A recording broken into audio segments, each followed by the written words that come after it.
But we're going to be joined here for the rest of the hour by Larry Grathwohl. We've played the clip many times over the years. I'm very honored to have him on with us.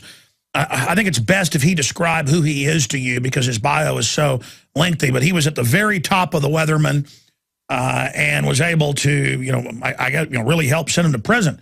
And, of course, the Weathermen have admitted what they did, bombing police, you name it, and then Bill Clinton let him out of jail. So just amazing the type of stuff they engaged in. Real terrorists actually engaging in real terror attacks in America. And they're Obama's mentors. I mean, they paid for his houses, took care of him. Since we saw the new Army document just a few months ago where they confirmed, yes, that's our real document for re-education camps in America. And now they're getting ready for all this. I mean, we need to understand they could try some type of takeover of America and arrest what they see as the counter-revolution. So we're going to talk to Larry here in a moment and give you his websites as well. But here he is in the 1980s documentary exposing what was going on at the highest levels of the Weathermen. Here's that clip. I brought up the subject of what's going to happen after we take over the government. We become responsible then for administrating, 250 million people. And there was no answers. No one had given any thought to economics. How are you going to clothe and feed these people? The only thing that I could get was that they expected that the Cubans and the North Vietnamese and the Chinese and the Russians would all want to occupy different portions of the United States. They also believed that their immediate responsibility would be to protect against what they called the counter-revolution. And they felt that this counter-revolution could best be guarded against by creating and establishing re-education centers in the Southwest,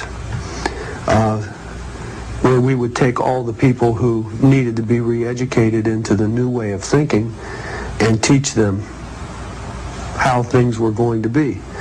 I asked, well, what is going to happen to those people that we can't re-educate, that are die-hard capitalists? And the reply was that they'd have to be eliminated. And when I pursued this further, they estimated that they would have to eliminate 25 million people in these re-education centers. And when I say eliminate, I mean kill. 25 million people. I want you to imagine sitting in a room with 25 people, most of which have graduate degrees from Columbia and other well-known educational centers, and hear them figuring out the logistics for the elimination of 25 million people. And they were dead serious. That's from 1982, documentary No Place to Hide. The whole thing's online if you want to see it. Just type in No Place to Hide. Larry Grathwohl. His bio is so lengthy and all the things he's done so interesting. I'm not going to have time to go over it all, but Larry101st.blogspot.com. Or just type in, we'll just put a link up in the guest area today. Will you ask them to actually put a link up at Infowars.com on his name to his website? Because, we do that sometimes for guests, especially if the website's long, instead of just mentioning it on air. We're going to add a link to his site where he has a lot of documentation there. And again, he helped put the Weathermen behind bars, and the Weathermen are quite proud of what they did. He was a Vietnam veteran, 1st Infantry Brigade, in Vietnam, 101st Airborne Division. And we'll just start there. Larry, I want to, obviously look through the lens of what you witnessed inside the Chicago Communist Mafia back then versus who's in control today, because more and more what you've written and said, I look at what they're doing, and it looks like they're trying to do it, and it's, if they think they're going to get away with it, they're crazy. But briefly, tell us about yourself and what you experienced. Take us back to infiltrating the Weathermen at the highest levels, what you saw, and then bring us forward to today, what we're facing. Well, that would be a long story, but essentially I had been discharged from the Army in 1968, and I was attending the University of Cincinnati when I was approached by members of what was then called the Weathermen. And they wanted me to go to Chicago with them for the attack on Chicago. It was called the Days of Rage. That was held on October 8th through the 11th of 1969. my first reaction was to think that these people were crazy. As a matter of fact, I even made a comment that, why go to Chicago to get the pigs? You can stay right here and get as many as you want.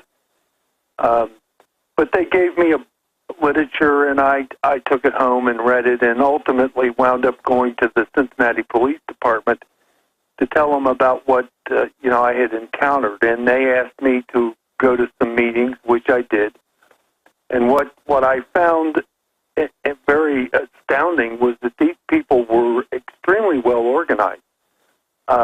They were organizing people into what they called affinity groups of 4 or 5 people that would work together on the streets of Chicago. The sole purpose, as they overemphasized, was to attack the police and the establishment and property whenever the possibility existed. And while I didn't go to Chicago for this national action, the Weathermen themselves did everything that they said they were going to do. When they returned to Cincinnati, they got back in touch with me and asked me to start attending meetings again. And at that time, I went to the FBI. I had come to the conclusion that the Cincinnati police were not in a position to deal with this organization because of its national roots rather than it being local and confined to just Cincinnati. The FBI, of course, was somewhat astounded by the fact that I walked in off the street, and interestingly enough, they had my military file there on the desk when they interviewed me, and I think they were, kind of taken back that someone would volunteer to do this. Surprisingly, the Weathermen had attended meetings in Cuba in the summer of 1969, the early summer, during which the Cubans and the North Vietnamese had criticized them for what they referred to as white skin privilege. And they chided the Weathermen that they were an intellectual group versus a true revolutionary group, and that they needed to start recruiting people from the working class, from the military, Vietnam veterans, and people who were streetwise. And here I am. I'm all of those things. And so, it happened at a very opportune time as far as my being able to infiltrate the group. Ultimately, when the group went underground in December of, actually the decision to go underground was made in December of 1969. The group actually went underground in January of 70, and I was the only informant left after they had purged the group. What they did was kick anybody out that they didn't think was capable of going underground with them. Their belief being that you had to be fervently dedicated to the revolution and mentally and emotionally capable of committing these acts of strategic sabotage. It was planned that we were going to place bombs and kill people, assassinate people, kidnap people, amongst other things, to essentially serve the North Vietnamese and other national liberation fights in the world, and ultimately to bring the U.S. government down, to destroy U.S. imperialism. But what were the communists thinking? I mean, if that really would have happened, and some of it did, it would only unify people against communists. But I mean, it's such a sophisticated question.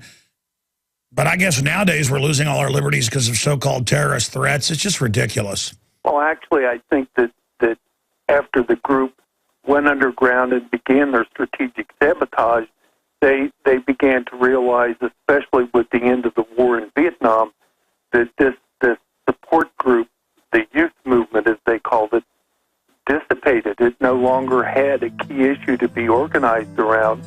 And I think that when they surfaced during the 80s, they decided to approach this on a more political level, and I think that's where we find people like Barack Obama. Yeah, stay there. I want to come back and get into their plans to kill 25 million Americans and the fact that they basically run the country today. Everything we said came true. Everything we've done's been right. Larry Grathwohl is our guest. And you just heard the clip earlier, or if you just tuned in, inside the highest levels of the Weathermen meetings, many people that are, advisors of the president, friends of his, all over the government, their children in the government, openly saying re-education camps. So accelerating this, you're one of the only people to able to infiltrate the highest levels as they go underground. Bring us to the point and maybe remind people of some of the terror attacks they launched and what they were planning to do once they got control. Sounds just like Russia or China, where they just shut everything off and watch, in the case of China, 60-something million starve to death. I mean, they're just a bunch of demons. Please continue. Well, that was actually was at a meeting that took place in Cleveland, Ohio, during the our preparation for going underground. So actually, this conversation concerning the 25 million people being eliminated was prior to the group beginning its strategic sabotage.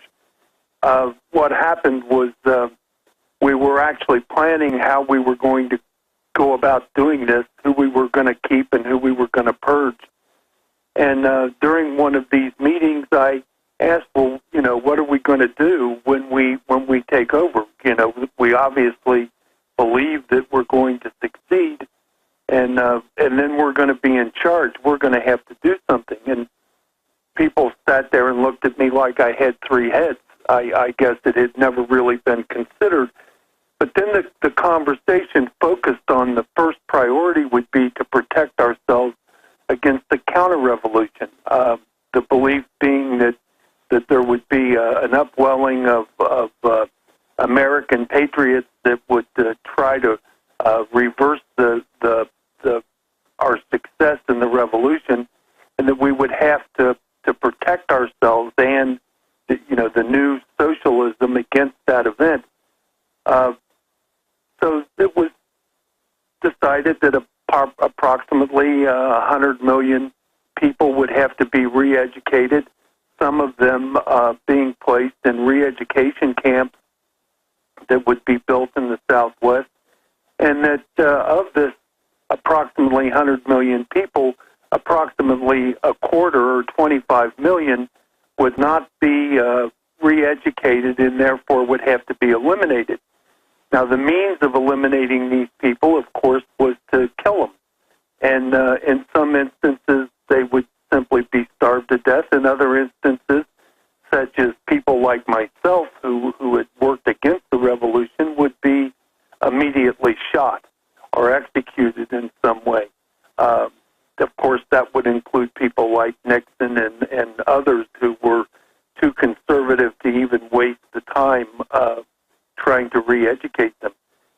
The amazing thing was to consider that of these people that were attending this meeting, Bill Ayers, Mark Redd, Linda Evans, Kathy Wilkerson, these are all well-educated people. They come from upper middle class or upper class backgrounds, and in most cases had attended some of the most prestigious universities in the country. Yeah, they weren't just shooting their mouths off. Everything they talked about, they were trying to carry out. I mean, they bombed police officers. They killed. Yes. I mean, they killed people. Oh yes.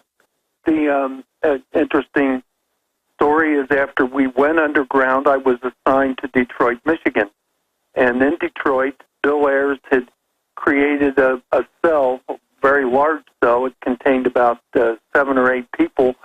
And he told us that we should put bombs at the 13th precinct, the police precinct, and the Detroit Police Officers Association building. That we should time these bombings to go off simultaneously and to place the bombs at a time when it would kill the greatest number of people.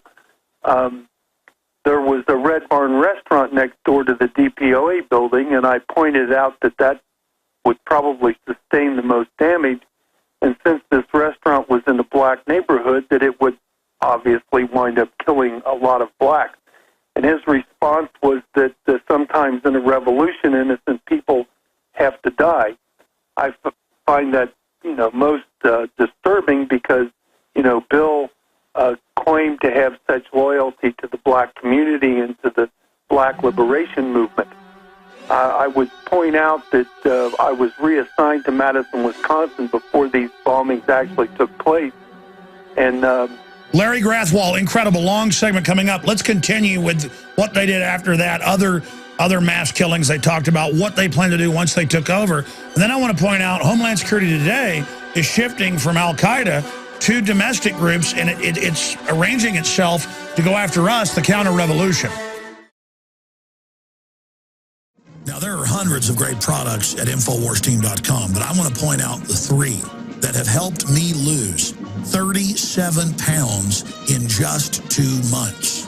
Products like Beyond Tangy Tangerine, Pollen Burst, and Rebound. When I started taking the Tangy Tangerine and other products every day, I lost more than 37 pounds in just 2 months. Now that's results. I want to challenge my listeners to go to InfoWarsTeam.com and to order just 3 of their products, and you will see the changes in the way you look, feel, and in your appetite almost immediately. Start your journey to health and wellness today. InfoWarsTeam.com. Larry, continuing with some of the crimes they committed, and then what is it like for you to see Clinton let them out of prison, and then Obama parading around with them, and then meanwhile, I'm sure you've seen all the Homeland Security reports that have come out where they're now saying gun owners, libertarians, returning veterans, people that don't like a global government or socialist health care or a new world order, we're now the terrorist. As they announce this new world order, they're teaching the police, as the police are the ones that send it to us, that literally the founding fathers are bad. The exact type of stuff you'd imagine to have Mao Zedong teaching or something. Please continue.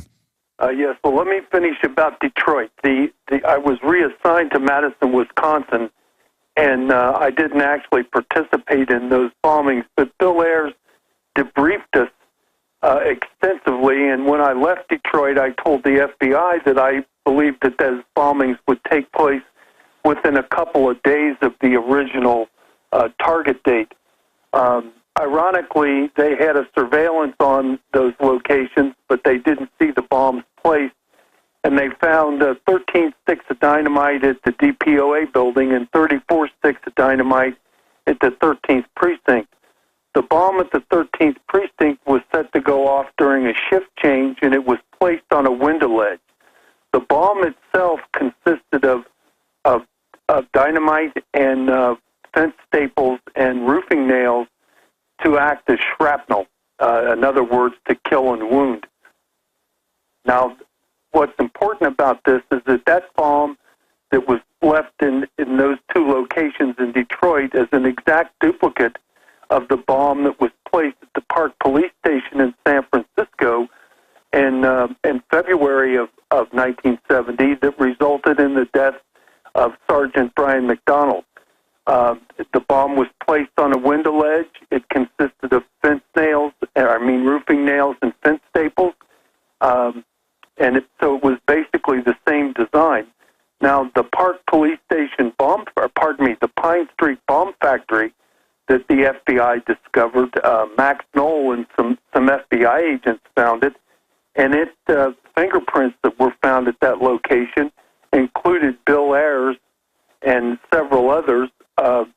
And Bill Ayers, during a criticism session, told me that Bernadine Dorn had placed that bomb at the Park Police Station, and later this was confirmed by one of the members of the Weather Underground who turned. Her name was Karen Latimer, and she said that she had driven Bernadine to the Park Police Station the night of the bombing. And the reason I make that point, again, is because of the similarity of the bombs used in Detroit and then the one at the Park Police Station.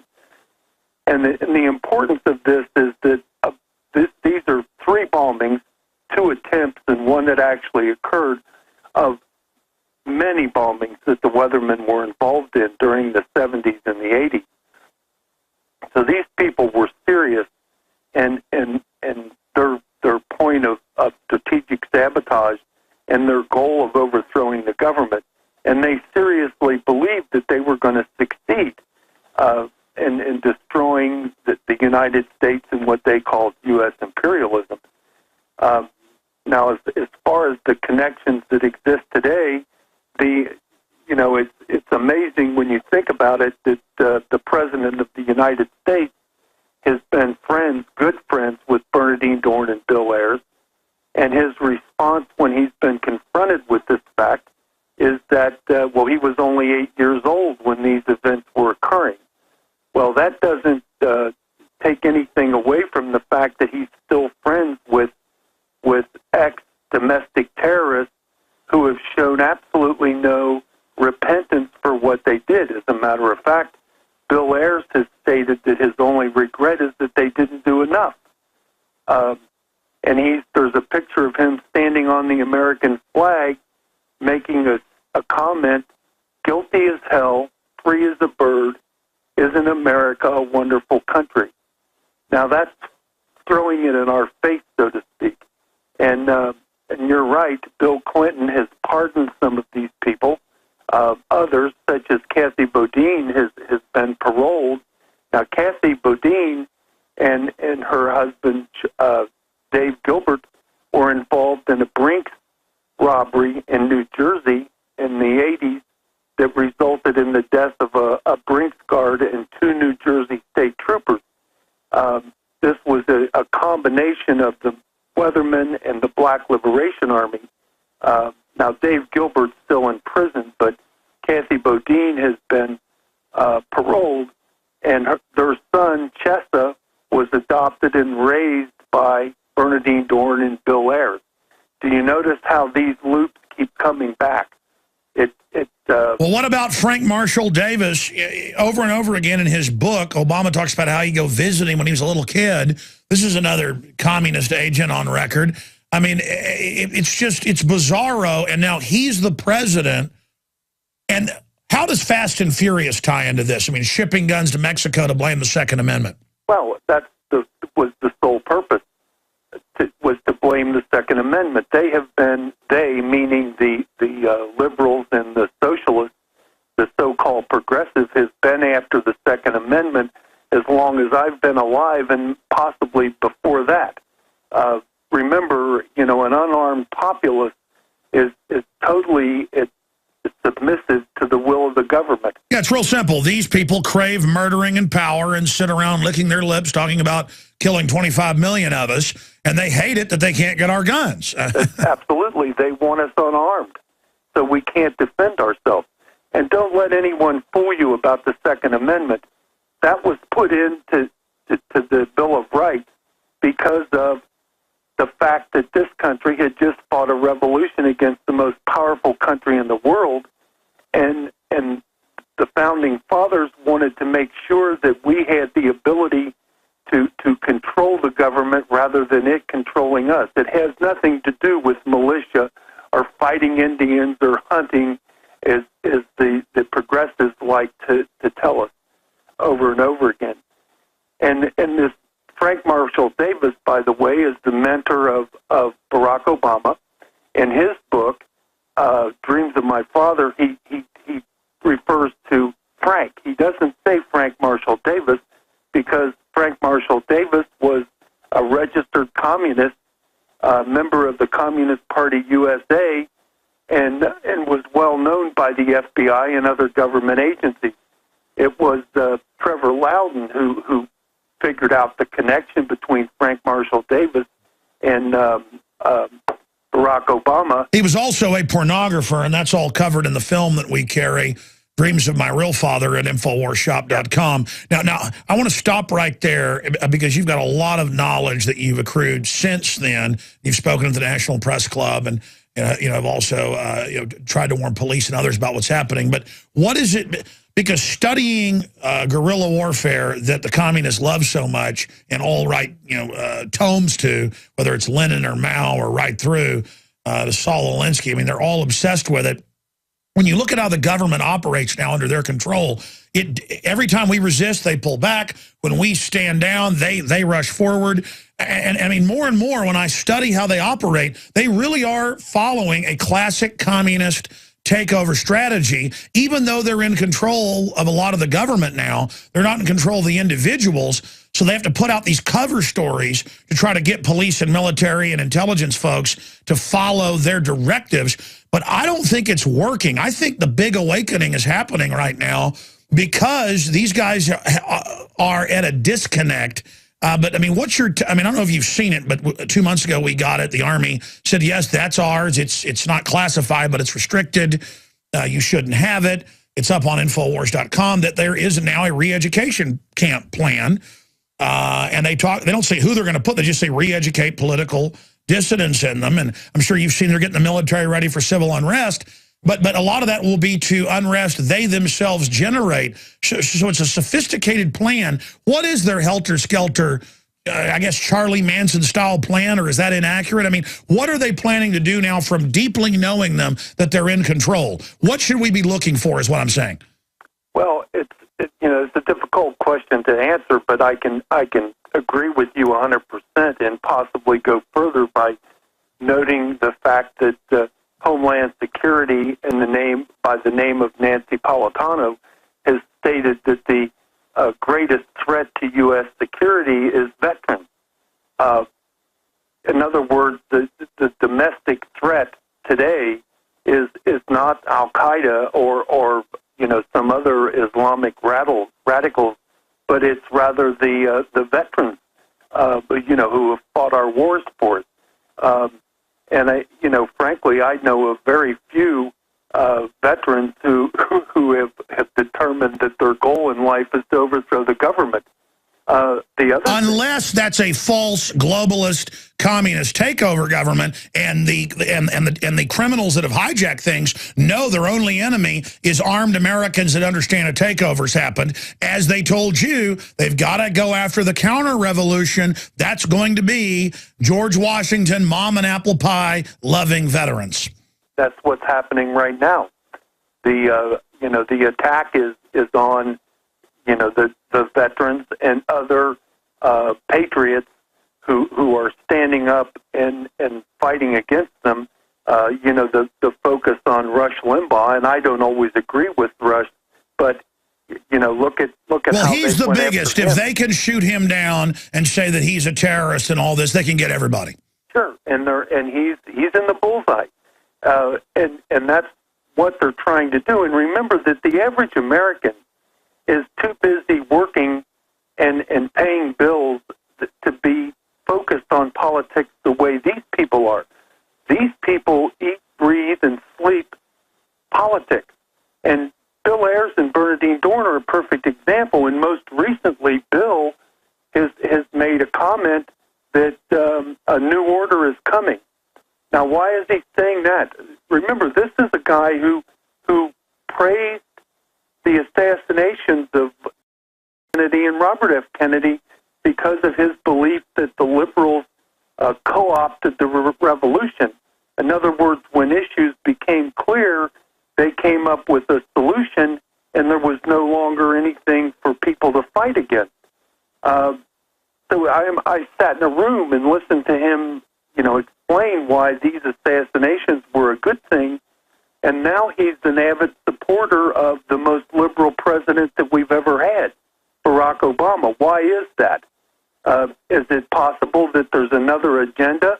Well, here's something I've been told by a lot of high-up sources that are very credible. They say these people aren't above killing Obama so that they could cause some type of race war in the U.S. Have you ever gotten that information? I've heard that, and it's an interesting proposition. It certainly is not something that I would put beyond them, but at the same time, I wonder if they're not looking at him as somebody who is doing their bidding. If you look at, like, Fast and Furious, the programs that have come into existence under his administration, our rights are being attacked, and they're being attacked by the government, the very government that's supposed to support them. They have no love of the Constitution or the Bill of Rights. And Obama has made that very clear. And as far as lying to us is concerned, he, the health care, Obamacare was not a tax, right? Well, guess what? When they went to the Supreme Court, they argued that it was a tax, and the Supreme Court upheld it. And now they're going to give illegal aliens the free health care I saw, and they were bragging in the news the other day that, see, this is the promised wealth transfer. Sure. But all it's going to do is bankrupt the country, which is what they want. They want to bankrupt the country. I can't remember it. Cliven Pevin or Klein Pevin, which is to put as much stress on the government as you possibly can and force its collapse. Look what's happening as far as local governments and state governments are concerned in regards to the pensions and things that they've promised to government workers, which they no longer are able to fund, and at the same time fund the current police force or fire department. And it's designed to make the public become exhausted as well. Just standard communist takeover doctrine. How do you square it with their funding, though? The big mega foundations and globalist kind of crony interest. I mean, certainly there's that connection. It's covered in the film None Dare Call It Conspiracy. Yes. Or the book None Dare Call It Conspiracy. I've thought about trying to make a film about this, so I had a Freudian slip there. But the point is that you also have these ultra-rich who want monopolies, who are anti-middle class, always funding communists. Any comments on that? Well, Soros is a good example, and he's made billions off of this very thing, and you have to wonder how does he square this up with versus capitalism versus socialism. I guess he supposes that his support of this revolution is going to put him in good stead with people like Bill Ayers and Barack Obama when they ultimately succeed. There's no other way to explain it. I've said for years that it amazes me that millionaires support this, because at the end of the revolution, when the Weathermen or groups like them take over, these are some of the first people that are going to be put against the wall and shot, and yet they blindly continue to follow the leader. Well, the truth is they never let the revolution fully come into place, and they put oligarchs in charge who then are in control of it. So it's just organized crime masquerading as communist. I mean, I know you were around these people when they were young and they really believed it. But, I mean, so much of it is they just have an appetite to kill people and have power, and they hate the middle class, and they hate freedom. I want to come back and get your take on that. I mean, crystallize for us, who are these people? Because if they love Obama and help put him through school and he's their darling, who is Obama? What makes this filth tick? Do you understand how dark it is? How far down the line we are? How late it is? I am going to keep him 20 minutes in the next hour. He's agreed to stay with us and open the phones up for your questions specifically for Larry Grathwohl on the Weathermen who go on television and stand on American flags. And look, America's been taken over by corrupt interest and does a lot of bad things. But when they say that they want to stand on the American flag, they mean private property, the family, Bill of Rights, Constitution. These are really nasty people. And Larry Grathwohl was around them in their top meetings. He can tell us what type of people they really are here in a moment. But if you want to understand how the ultra-rich fund communists, None Dare Call It Conspiracy, the book that woke me up by Gary Allen, available at Infowars.com. Discounted and with a free citizen rule book. And Dreams from My Real Father by director Joel Gilbert, getting into Frank Marshall Davis and the real Providence, where Obama really came from. All at InfoWarsShop.com or 888-253-3139. And our guest website is Larry101st.blogspot.com. We have a link up in the guest area to his site at Infowars.com. But you have monopoly mafia rich people who want to work with communism because they can get the underclass going along with the consolidation of wealth, but you never get the chicken in every pot. That's my take on it. Larry, What makes these people tick? I mean, were they true believers when you were around them? Oh, absolutely. And, I mean, at least as far as what they paid lip service to, I often questioned their individual motive, and from a psychological perspective. And by the way, I have a degree in psychology, so I'm somewhat qualified to do that. I didn't at the time, but the fact is that a lot of them are motivated for different reasons. I think Bill Ayers, as an example, is one of those people who lusts after power. He loved being in charge. He loved to be able to come into a room and have people become silent, waiting to listen to him and wait for his instructions, and to be able to order people to commit certain things, such as the bombings in Detroit. So, each one of them, I'm sure, had, their own individual motivations. But I think Ayers, more than others, was certainly motivated by a lust or a desire for power. And I think you see that in all of his life. He became a doctor of education. He was a professor at the University of Illinois. His father was the president and CEO of Con Edison in the state of Illinois, so he's been, come from a very wealthy family. And as a matter of fact, it's a mailman who used to deliver mail to Thomas Ayers, that's Bill's father, claimed that he met Barack Obama while he was a student, and that he recognized him, and later in years, and that... yeah, he said, I'm going to be the president. Yeah, he told him he was going to be the president. And isn't that interesting that connection exists to the Ayers family? And, Bill Ayers and... I'll tell you what, stay there. Back in 1 minute, and we're going to go to calls. Stay there. Sick of the globalist eugenicist control freaks adding poison to your water and laughing as you get sick and die? Start purifying your water with ProPure. My friends, I've done a lot of research, and the best gravity filter out there, bar none, is ProPure, and it's available discounted at Infowars.com. Its filters are silver impregnated to prevent bacterial growth. There's no priming required. It's NSF 42 certified. Optional fluoride filters can reduce fluoride up to 95%. Easy to set up and use. Doesn't require electricity. Purify water from lakes, streams, ponds, and wells. This filter system leaves in beneficial minerals, which is key. Save money by not buying bottled water and avoid BPA that leaches from the plastic. ProPure is the best gravity-fed filter out there. It's what my family uses. Infowars.com already has the lowest price on ProPure. But if you add the promo code WATER at checkout, you get an additional 10% off at Infowars.com. You can also call to order 888-253-3139. Psychologist, Vietnam veteran, 101st Airborne Division, Vietnam, going to college after he got back from Vietnam, approached by communists who were trying to recruit disgruntled military personnel. Hey, let's kill cops, let's blow stuff up. Infiltrated them, helped put them in prison. He joins us now. We got loaded phones wanting to talk to Larry, who's on the line with us. His website is Larry101stblogspot.com. I'm Alex Jones. My website's Infowars.com. The next segment, we're going to tell you about a conference he's got coming up in D.C.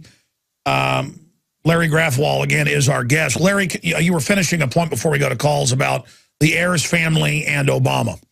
Well, I wanted to make the comment that Bill Ayers and Barack Obama were attending the University of Columbia at the same time, which, combined with the fact that this mailman knows of a connection between Barack and the Ayers family while he was an undergrad, tells me that, Bill and Barack have known each other for a lot longer than what either one has been willing to admit. And as a matter of fact, Bill Ayers has acknowledged the fact that he wrote Dreams of My Father as a ghostwriter. So, I mean, these guys are basically family. Oh, yes. Because they're very proud of the son of Frank Marshall Davis. What do you think of that theory? Well, you know, if you look at the pictures side by side, it makes a lot of sense. Barack looks more like Frank Marshall Davis than he does a Barack Obama. And he says there was his grandfather would take him over there every week, and that there was this weird unspoken thing between his grandfather and Frank Marshall Davis. I mean, what are you doing taking your kid over to some weird communist pornographer's house every week? Well, keep in mind, too, that grandfather had worked for the CIA.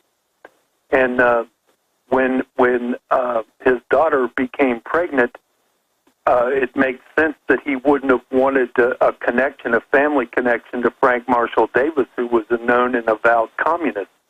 So, you know, making this arrangement for Barack Obama Sr. to be named as the father, it suddenly makes sense. And also the fact that it's alleged that on the birth certificate it says father unknown, which would also make sense, wouldn't it? You know, I highly recommend that video, and as a matter of fact, Joel has given me some of those, and I've been sending them out to people that aren't aware of it. I think it's... yeah, no, it's not hype that people should get the video, Dreams of My Real Father, that we have discounted at InfoWarsShop.com, because, I mean, when I first was told 2-3 months ago by Jerome Corsi, it's not even officially out yet, folks, but they gave it to us first. Very nice to do that, so we're selling it now. It's not even out to the 24th.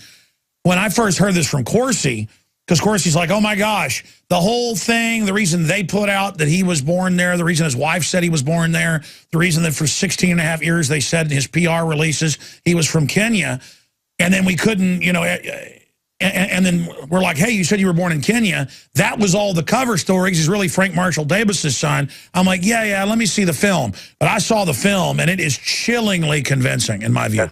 That's my opinion, too.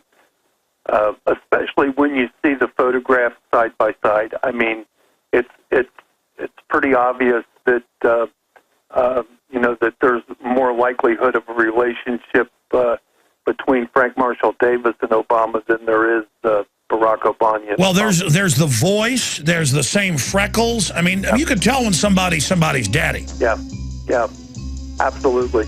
And then there's the fact that he talks about him for thousands of words in his book. Yes. And then there's the mother posing for the photos, and it's the same couch. Very convincing. I tell you, folks, the film's available right now, InfoWarsShop.com. You also support us and the filmmaker when you get it. Get a free Citizen Rulebook with it. We're going to come right back, go to phone calls, and a final segment with our guest. If you just joined us, he infiltrated the Weathermen, helped send him to prison. They now basically run the White House for all intents and purposes. And I want to go to your phone calls, but what are some ways that they could try to take over? Because as far as I see, Mitt Romney is not opposing him. And they're out saying Mitt Romney's a felon and needs to be arrested. And Mitt Romney's rolling around the ground saying, please don't be mean to me. He won't even go after him on Fast and Furious. He wants, you know, Condi Rice, Miss Abortion in there. I mean, I don't see any opposition to Obama, and right now it looks like I guess they may just put Obama back in. What should we, because I had Joseph Farah on last week at WorldNet Daily. He's back on next week, and it made some national news when he said, if Obama gets back in, we're going to be hunted down like dogs. And Farah wouldn't just say that if he didn't think that. He's getting audited and had a drone over his rural house. I get threats and stuff. I don't want to give attention to it because I don't care. It lets me know I'm doing the right thing. But Larry, you've been around these people. Could they stage a false flag event and blame it on domestic groups like Oklahoma City, on patriot groups? We know they did the last one, OKC, from all the witnesses I've talked to.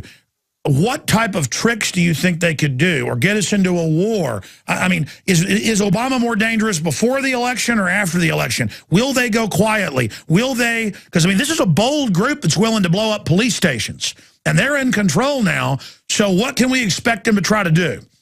Well, I think, you know, you also have to consider the fact that Barack Obama has compared himself to the greatest presidents in our history, including Abraham Lincoln. So this guy's image of himself and his ego is quite large. And I suspect that if by chance Mitt Romney does manage to win the election, that there's a real possibility that our president will come up with some kind of emergency that requires the declaration of martial law and the negation of the election results. And I realize that that may sound absurd to some people, but you've got to measure his associations and his ego with what the possibilities are. And I don't think that they're willing to give up the power that they have willingly. Wow.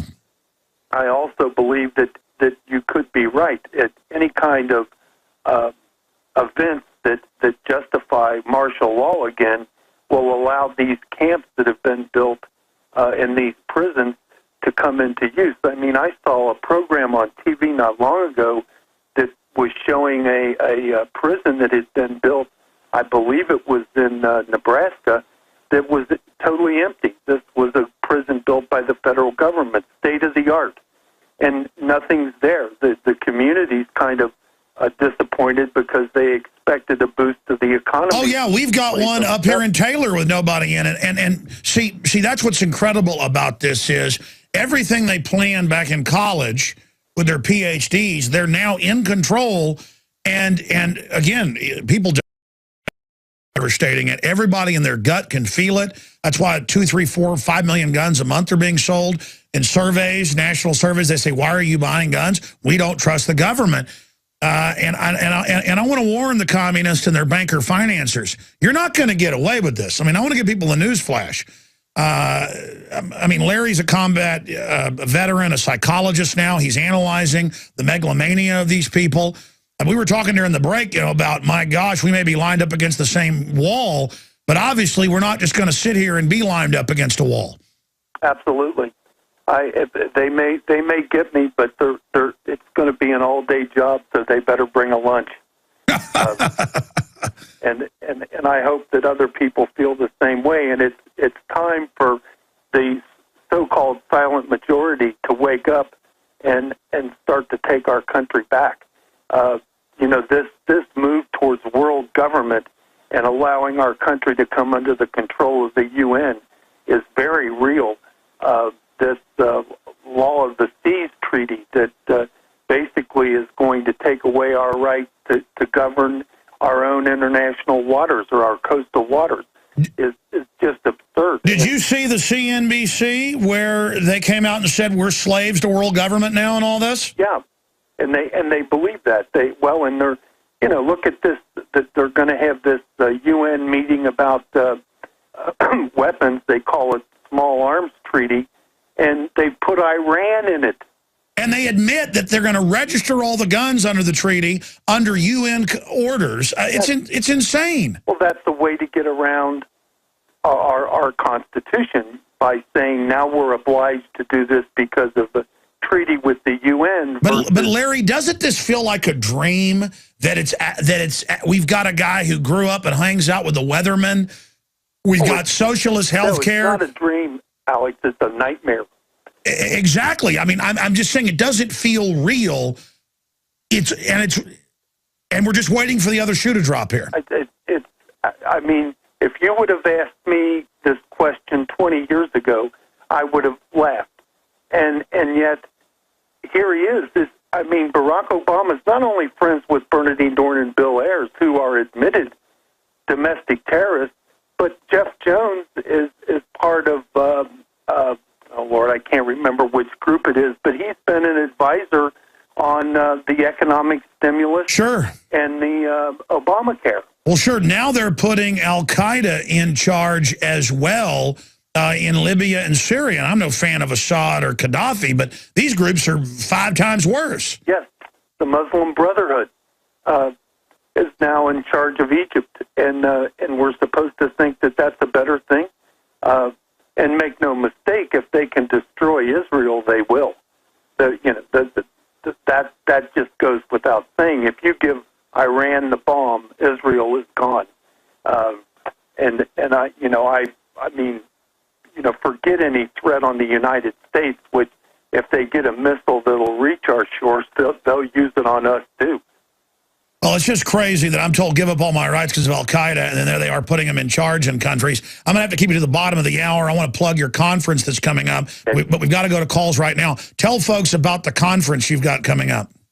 Well, it's next Thursday. That's July the 19th at the National Press Club in Washington, D.C. It's sponsored by, Cliff Kincaid and America's Survival.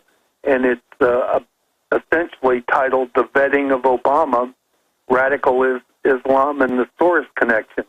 And what we're going to do is hopefully vet Obama, which, of course, the mainstream media has not even attempted to do. Joel Gilbert's going to be there, the person who produced the video that we were talking about, Dreams of My Real Father. Yeah, everybody needs to go to that and say hi to Cliff Kincaid. I want to get him back on the show, but I go on Japanese, British TV, national U.S. TV, CNBC. I mean, I've been on literally almost everything. And I've been on Russia Today because, I can do it on Skype. He put an article out saying, I think Jones is a dupe of the Kremlin now because he's criticizing all these new wars just because I don't want our country to go bankrupt. But, I mean, Kincaid's a good guy. He cares about the country. But just tell him I said hi because he's so funny. Joel Gilbert, great guy. We're carrying his film. Let's go to some calls quickly here. We'll go to Elaine. Then we'll go to Matt and others. Julio there in Illinois as well. Elaine, you're on the air with our guest. Go ahead. I'm honored, truly honored to be with two of my greatest heroes. Thank you. This is wonderful. Now I'll ask my question. With all this credible legal evidence against Bill Ayers, Bernadine, et cetera, why aren't they all in the FEMA camps right now? Is it our legal system that infiltrated or intimidated? I'll hang up and get my answer. Yeah, that's a good question, Larry. When the police get these new manuals saying the founders are bad and returning vets are terrorists and gun owners are evil, I mean, I've talked to police. I think that's finally waking them up. Yes, I do too. Especially the people who believe in the Constitution and the Declaration of Independence. The reason that the Weathermen were not prosecuted was on a legal technicality. The evidence was thrown out because, according to the courts, it was obtained illegally.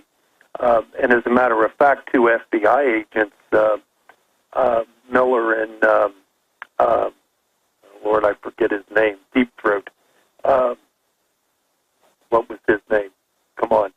It doesn't matter. It's on record. Yeah. Well, anyway, they were prosecuted and convicted. I testified at their trial for the defense. Mark Felt and Ed Miller, two FBI agent supervisors. So, you talk about an irony. The Weathermen walked free, and the agents that were protecting our country were prosecuted and convicted. Ronald Reagan pardoned them. But exactly, again, you can kill police and you don't get in trouble. Again, these communists are backed by powerful people, is my point. Oh, yes, absolutely. And they right now, because we haven't really fought against them, they're succeeding. I think the vast majority of Americans are patriots. And if they wake up to what's happening, I think it'll be. Yeah, I think Fast and Furious has almost done that. We're going to break in 40 seconds, but Matt in California, what's your question? We'll come back and answer it. Matt, go ahead. Hey, Alex, Larry. Yeah, wasn't Andrew Breitbart going to be putting out wasn't he going to put out video with Obama and Bill Ayers together? Isn't that why he was suicided? Yeah, no, he said he met with Ayers, which was crazy, rest in peace, and that he was going to break this big news. He noticed it never really came out. Now that was clearly, well, we're going to get Mr. Grathwohl's take on that on the other side. One more little segment, a few more calls straight ahead. I'm Alex Jones of Infowars.com. But just briefly, Breitbart, I mean, when they said within less than 2 hours, natural causes, go back to sleep, he was supposed to release this stuff of Obama at communist meetings the next morning. Then they, 3 weeks later, released some milquetoast thing with a professor. What do you think was happening there? Well, I think, ironically, I talked to Andrew Breitbart the night that he went to dinner, that dinner party with Bernadine Dorn and Bill Ayers. He called me to get information about those two characters. And during that conversation, he told me that he was creating a documentary and that he was going to be getting back in touch with me. I've talked to some people who are associates of Breitbart's, and they assure me that his death was not a murder. He did die of natural causes. But I, too, am suspicious because after he makes the statement that he's going to release all of this information, he died.